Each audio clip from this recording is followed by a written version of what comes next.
اس بات کو ہمیشہ ملحوظ رکھیں کہ اس زبان سے بہت سارے لوگ نفع بھی اٹھاتے ہیں، بہت سارے لوگوں کو نقصان بھی ہوتا ہے. لیکن ساتھ میں یہ بات بھی عرض کروں، نرم گفتگو کرنے کا عادی ہر ایک کو ہونا چاہیے. نرم گفتگو کرنے کا عادی ہر ایک کو ہونا چاہیے. اس کی نیکیوں کی علامت ہے، اس کے اخلاق کی علامت ہے.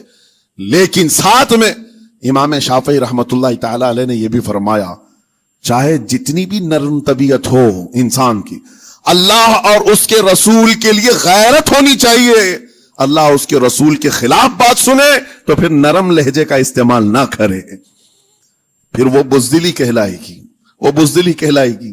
آج میں ایک بات یہ بھی بتا دوں، بہت سارے لوگ یہ سمجھتے بھی ہیں. ابھی چند دن قبل میں ماررہ مطہرہ میں بیان کیا اخلاق کے، اولیاء کرام کے مذہب و مسلک پر، اور پچھلے 15 سالوں سے میں نے بہت سارے خطابات کیے ہیں اخلاق پر، معاشرے کی برائیوں پر. لیکن ابھی چونکہ چند دنوں میں جلسے پروگرام بہت سارے ہو گئے اور عظمت ناموس رسالت پر زیادہ گفتگو ہونے لگی، تو لوگوں میں ایک امیج الگ بیٹھی ہوئی ہے.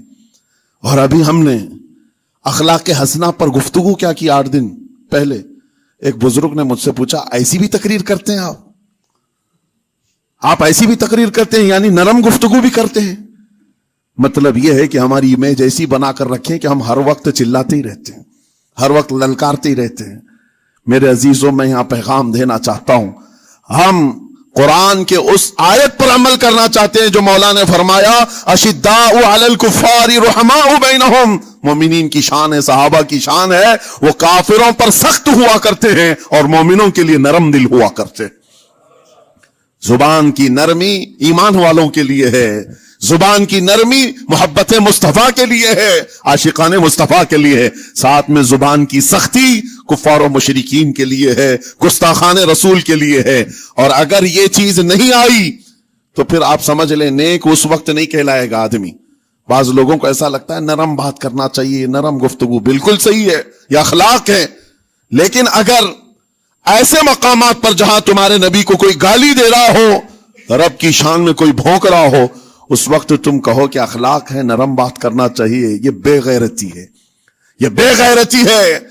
تمہاری بیوی کو اگر تمہارے سامنے کوئی چھو دے اور اس کے بعد تم ہنس کر کے اس سے کہو ٹھیک ہے جائیے صاحب، آپ کو کہا جائے گا بے غیرت آدمی، بے غیرت آدمی ہے. انسان کو اپنی بیوی، اپنی بیٹی، اپنی ماں پر بھی غیرت ہوتی ہے، وہ سنتا نہیں ہے، یہ پیدائشی ہے، فطرت ہے انسان کی. اور مومن کی شان یہ ہے، سب سے بڑی غیرت اس کے لیے اللہ اور اس کے رسول کے لیے ہوا کرتی ہے. اللہ اور اس کے رسول کے لیے. ماں اور باپ کو گالیاں ایک وقت میں برداشت کر بھی لے جائے، لیکن اللہ اور اس کے رسول کی شان میں وہ ہرگز برداشت نہ کرے. یہ ایمان کی علامتوں میں سے ہے. بہرحال میں نے زبان کے دونوں استعمال آپ کو بتائے، سخت لہجے بھی ہیں، نرم لہجے بھی ہیں. لیکن جب آپ کا پالا کسی گستاخ سے نہ پڑے تو ہمیشہ نرم گفتگو کرنے کے عادی بنے. مومنین میں نرم لہجے کا اختیار ہمیشہ رہے. اس سے اخلاق آپ کے بتائے دکھائے جاتے ہیں، اس سے آپ کے اخلاق معلوم ہوتے ہیں. ساتھ ہی معاشرے میں نرمی اور محبت کا ماحول بھی قائم ہوتا ہے. ڈانٹنے کے طریقے بھی میں آپ کو بتاؤں. میرے استاد، میرے والد اگرامی فرمایا کرتے تھے، حضور حافظ ملت رحمت اللہ علیہ جو الجامعۃ الاشرفیہ مبارک پور کے بانی ہیں، اور بڑے محدث جنہوں نے ایک نہیں ہزاروں عالم پیدا کیے، اس ہندوستان کی بات کر رہا ہوں. حافظ ملت رحمت اللہ علیہ پوری بخاری شریف پڑھاتے تھے، تقریباً 40 سال تک انہوں نے پڑھایا بخاری شریف. میرے والد ان کے شاگرد ہیں. فرماتے ہیں جب وہ بہت زیادہ ناراض ہو جاتے کسی سے، ڈانٹنا ہوتا، ہر استاد بچے کو ڈانٹتا ہے، کبھی کچھ بچہ نافرمانی کر جائے یا مزاج کے خلاف بات کرے تو استاد ڈانٹتا ہے. تو حافظ ملت رحمت اللہ علیہ اگر کسی شاگرد کو ڈانٹتے بھی غصے میں تو کہتے ہیں اے جنتی کیا کر رہا ہے. کہتے ہیں اگر یہ جملہ قبول بھی ہو جائے تو وہ بچہ جنتی ہو جائے. لہجے کی یہ استعمالات اولیاء سے سیکھو میرے عزیزو. غصے پر کنٹرول اس وقت تمہارے اخلاق معلوم ہوتے ہیں جب تمہارا غصہ عروج پر ہوتا ہے. اس وقت تمہاری حقیقت لوگوں کے سامنے آتی ہے. وہ اپنے شاگردوں کو ڈانٹتے بھی تو جنتی کہہ کر ڈانٹتے ہیں، یعنی کوئی گالی نہیں ہے، کوئی برے کلمے نہیں ہیں، بلکہ ایسا جملہ ہے کہ اگر قبول بھی ہو گیا استاد کی زبان سے، اس کی تو زندگی وصول ہوگی، اس کا بیڑا پار ہو گیا. ہمارے درمیان ماں باپ کو بھی یہ چاہیے کہ بچوں کو کس طرح کے اخلاق آپ دے رہے ہیں. گفتگو کرنے کے متعلق قرآن میں اللہ تعالیٰ نے آداب بتائے ہیں. جب آپ گھروں کے اندر موجود ہوں تو بچوں کے سامنے کس طرح کی گفتگو کیا کریں گے, کیسی بات کریں گے. شوہر اور بیوی جس طرح کی باتیں کر رہے ہیں بچے کے دماغ میں وہ پورا کا پورا چھپتا ہے, ٹرانسفر ہوتا ہے. اسی لیے کہا گیا ایڈلٹ گفتگو کبھی بھی بچوں کے درمیان نہیں کی جائے گی. جو میچورٹی میں نہیں ہے ان بچوں کے سامنے ماں اور باپ بیٹھ کر کے کلام بھی نہ کریں, بات نہ کریں. معاشرہ تو آج ایسا ہے, سب پوری فیملی لے کر کے بیٹھے ہوئے ہیں, اور حد تو یہ ہے کہ گندی فلمیں سامنے لگی ہوئی رہتی ہیں. وہ کیسے بچا پاؤ گے؟ 4 سال 5 سال کے بچے کے اندر بھی وہ گفتگو, وہ مکالمات, ایک دوسرے سے بات کرنے کی تمیزیں, وہ سب وہاں سے سیکھتا آ رہا ہے. گھروں کے اندر ماحول کو تبدیل کرنے کے لیے آپ کی اپنی زبان پر کنٹرول اور اپنے بچوں کی تربیت اور ان کی زبان پر کنٹرول بہت ضروری ہے. پھر دیکھنا آپ یہ معاشرہ پیدا کر کے کل کو آپ کا بچہ نکلے گا, اس کی تمیز, اس کے اخلاق پر ہر کوئی اش اش کرے گا. چند دنوں کی محنت ہے آپ کی, لیکن بچے جب سلیقے کے ساتھ گفتگو کریں تو لوگوں کا دل جیت لیا کرتے ہیں. بات کرنے کے آداب ایسے ہیں کہ لوگ دل جیت لیا کرتے ہیں. یہ میرے استاد گرامی مصر کے رہنے والے تھے. جب خطابت ہمیں سکھا رہے تھے گفتگو کرنے کے آداب, تقریر کرنے کے آداب, تو ایک امام غزالی کا قول تھا کلم الناس علی قدر عقولہم, لوگوں سے ان کی عقل کے مطابق بات کرو. اس پر وہ سمجھاتے ہوئے ہمیں ٹریننگ دیتے تھے اور کہتے تھے کہ تمہارے پاس آنے والے کئی طرح کے لوگ ہوں گے. اگر تم امام ہو, اگر داعی ہو, خطیب ہو, مقرر ہو, کوئی غریب گھر سے, کوئی بڑے امیر گھر سے, کوئی پڑھا لکھا آئے گا, کوئی جاہل ہوگا, کوئی بدتمیز بھی ہوگا, کوئی نیکوکار, کوئی گنہگار, سب طرح کے مکس مجموعہ تمہارے پاس ہوگا. ان سے خطاب کرنا, ان سے بات کرنا, کس انداز سے بات کرو گے, کیسے ان سے کلام کرو گے. میرے عزیزو, یہ ہمارا اپنا ہنر نہیں ہے. ہم جو آپ کے سامنے گفتگو کر رہے ہیں یہ ہمارا فن نہیں ہے, یہ اپنا پیدا کیا وہ ہنر نہیں ہے. ہمیں سکھایا گیا تھا صرف اور صرف آپ کو اس مجمع سے اور یہ آئے ہوئے جمع غفیر سے بات کرنے کے لیے ایک ہی اسلوب اپنانا ہے, دیکھنا ہے کہ رسول اللہ کیسے بات کیا کرتے تھے. میرے آقا صلی اللہ تعالی علیہ وسلم کا اسلوب اپناؤ. حضور کے خطبے دیکھو, حضور جب خطاب کرتے, ظاہر سی بات ہے مسجد نبوی میں اس وقت بھی لوگ, ہر طرح کے لوگ آتے, دیہات کے بھی تھے, شہر کے بھی تھے, اعلیٰ دماغ والے لوگ اور کئی الگ الگ قسم کے لوگ آتے. حضور کا خطاب سب کے لیے تھا. عزیزان گرامی, ان سنتوں پر عمل کر کے آج آپ اپنے لہجے کو بہتر بنا سکتے ہیں. بس میری گفتگو کا خلاصہ یہی ہے کہ اللہ تعالیٰ ہمیں زبان کا صحیح استعمال عطا فرمائے, ورنہ یہ زبان کی سختیاں اور اس کی کڑواہٹ ہمیں دوزخ میں بھی لے جاتی ہے, دوزخ تک لے جا سکتی ہے. اللہ تعالیٰ اس کی مکاریاں, اس کی عیاریاں اور اس کی شرانگیزیوں سے ہم سب کی حفاظت فرمائے.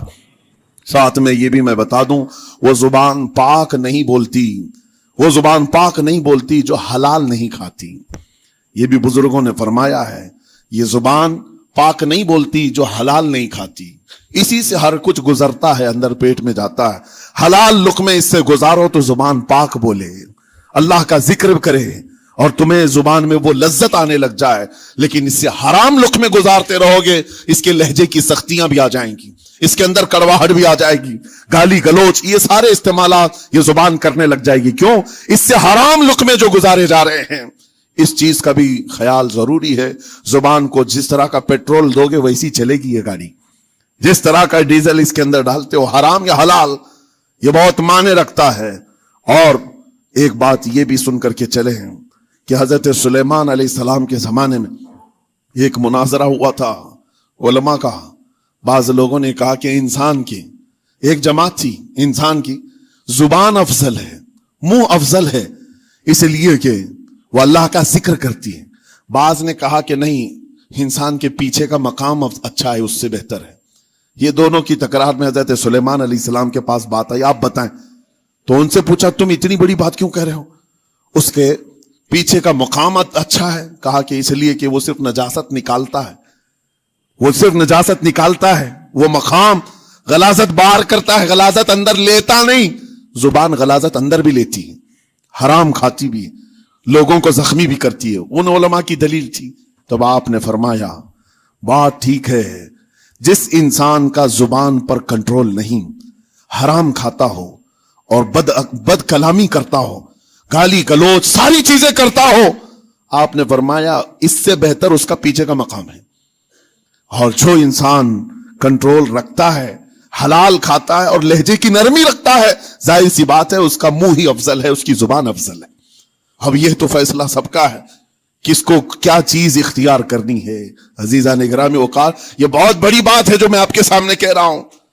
زبان کو اگر کسی دوسری جگہ سے کمپیئر کیا جائے تو لگتا ہوگا نرم, یہ بالکل اچنبے والی بات ہے, عجوبے والی بات ہے, یہ کون سا کمپیریزن ہے. وجہ یہی ہے بعض لوگوں کو ہم نے اتنا گندا بولتے ہوئے دیکھا ہے, اس سے بہتر ہے کہ وہ نہ بولیں. لوگوں کو زخمی کرتے ہیں, کسی کے مقدسات پر حملے کرتے ہیں. اللہ تعالیٰ ان کے زبان کی شرارتوں سے ہماری حفاظت فرمائے. اور کریم خدا ارحم الراحمین مولا اس چیز سے بھی ہمیں حفاظت فرمائے. قیامت کے دن کچھ لوگ صرف اس لیے پکڑے جائیں گے کہ وہ کچھ نہیں بولتے تھے, لیکن وہ جن کے ساتھ رہتے تھے وہ بولتے تھے, وہ لوگ بولتے تھے, اور ان کی وجہ سے یہ خاموش رہنے والا جو ساتھ میں تھا اسے بھی جہنم میں لے جایا جائے گا. اور وہ اس دن کہے گا پکار کر, یا ویلتا لیتنی لم اتخذ فلانا خلیلا, اے کاش میں فلاں کی دوستی نہیں کیا ہوتا تو اچھا ہوتا, آج میں بچ گیا ہوتا. اپنے ماحول کو بچاؤ, جہاں زبان کی خرابی دیکھو اپنے آپ کو بھی بچاؤ اور اس ماحول سے بھی اپنے کو دور رکھو. اللہ کی بارگاہ میں دعا ہے مولا تعالیٰ اس زبان کو خالص اپنے ذکر میں لگائے اور اپنے حبیب پاک کے ذکر میں لگائے. مولا تعالیٰ ہم کو زبان کی بد کلامیوں سے محفوظ و مامون فرمائے.